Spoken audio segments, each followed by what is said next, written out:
Hi everyone and welcome back to my channel. For those new here, my name's Nikki. I'm an author and editor and I post videos here on YouTube about writing, editing, reading and all the other things I love.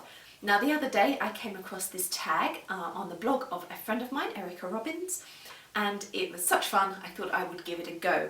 And this is the Mid-Year Freakout Book Tag. So if you check below, I'll give you a link to Erica's blog where I found the tag and also the creators of the tag as well. So we've got about 15 questions to get through and I'm going to kick straight off with number one. The best book you've read this year. This is a really hard one. I've read so many books that I've absolutely adored. But I'm going to pick The Bear and the Nightingale by Catherine Arden, which is book one in the Winter Night trilogy, but tie it with Vicious, book one in the Villains trilogy by V.E. Schwab.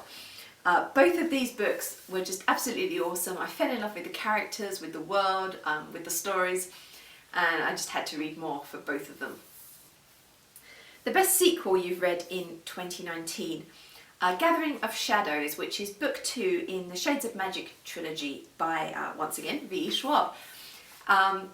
This is a book that I actually thought was even better than the first book in the series. And usually the middle books in trilogies tend to be the weakest ones, but in this case I'd really enjoyed the first book, but I absolutely fell in love with the characters and the world and everything that was happening even more in book two.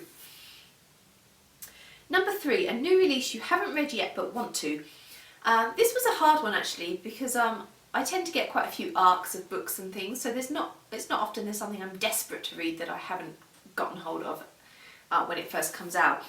So I've picked King of Scars by Leigh Bardugo, and I've actually only just started reading the Grisha books this year, literally last month. Or this month even, I think it is. Yeah, it's this month, so only a few weeks ago. I've just started them. So I'm working my way through the original trilogy and then I'm going to get to the Crows ones and then I will get to this one. So my aim is by the end of the year to have caught up with all the books in this world. Number four, the most anticipated release for the second half of the year. This one for me is the special book they're bringing out for Marvel Cinematic Universe, celebrating the first 10 years of the films. This book was supposed to release late last year, then early this year. It keeps being pushed back. The date at the moment is December, I think, this year. So I'm hoping that they're going to finally stick to it this time. It's going to be an expensive buy. I think the book's about $200. But if it's anything like a previous book of a similar ilk that I got, they are really wonderful, and just to have as a collector's item, it's something I'd really like. So moving on to number five now, a biggest disappointment. Probably The Crown of Coral and Pearl by Mara Rutherford.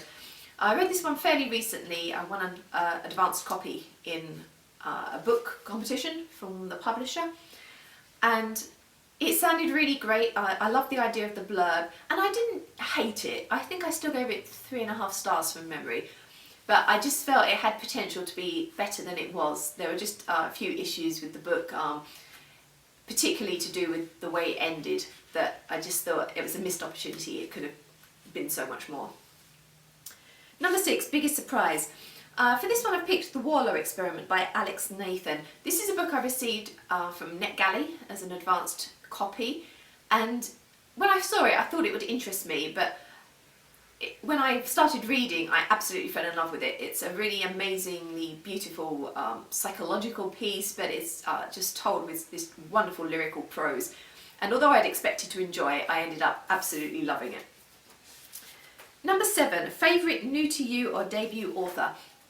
For me this year it's V.E. Schwab, Victoria Schwab. I have been meaning to read her books for years and just hadn't gotten around to it, and I finally decided to do so, and now I'm just binging everything she's written that's available because I'm enjoying the world so much. I think I've got 2 more books to go and then I finished all her adult and teen titles, and I've just had such fun and I'm so excited to see what she'll bring out next. I know she's working on some sequels and things to some of the series that she's already got out, so that should be really exciting as they come soon, hopefully. Number 8, a newest fictional crush. You know me, I have book boyfriends left, right and centre, and this year's been no different than any other in that regard, and I've really got 3 that just came instantly to mind as soon as the question came up. First of all, The Winter King, Morozko in the Winter Night trilogy by Catherine Arden, which I mentioned earlier.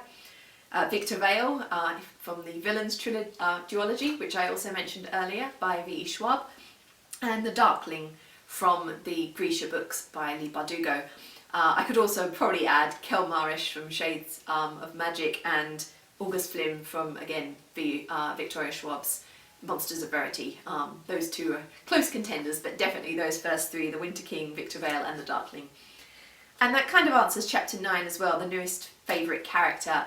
They're my crushes, they're also my favourite characters of those I've been reading so far this year. Number 10, a book that made you cry. The Song of Achilles by Madeline Miller, which I finally got around to reading. Even though I know the story so well and I knew what was going to happen before it happened, I was still in floods of tears when it actually did happen.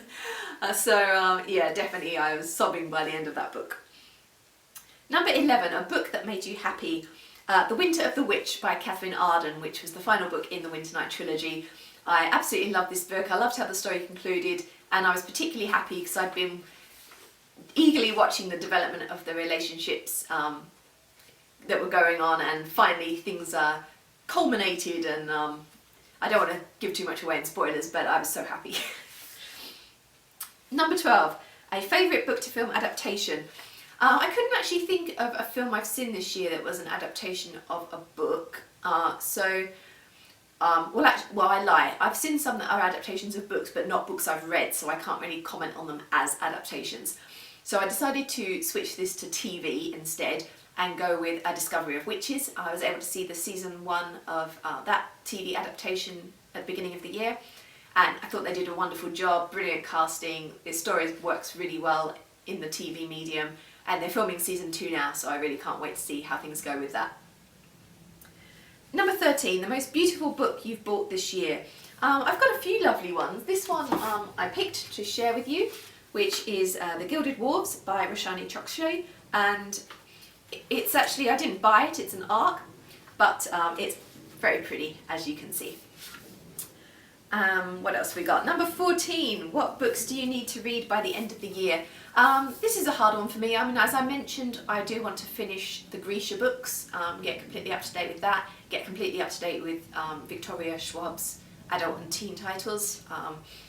Only a couple to go, so I should be able to manage that. Otherwise, just keeping on top of my NetGalley list and just keep making sure my pile in my TBR is nicely low by December, because I always get a big influx of books for my birthday and Christmas, so I like to try to make sure I'm as up to date as possible by mid-December before a new lot come in. So that brings us to the end of the tag. I'm going to tag Alina, my good friend, and if anyone else wants to do it, please go ahead and do so. It's great fun. I will be back again very soon with another vlog, and I look forward to seeing you all again then. Bye for now, everyone.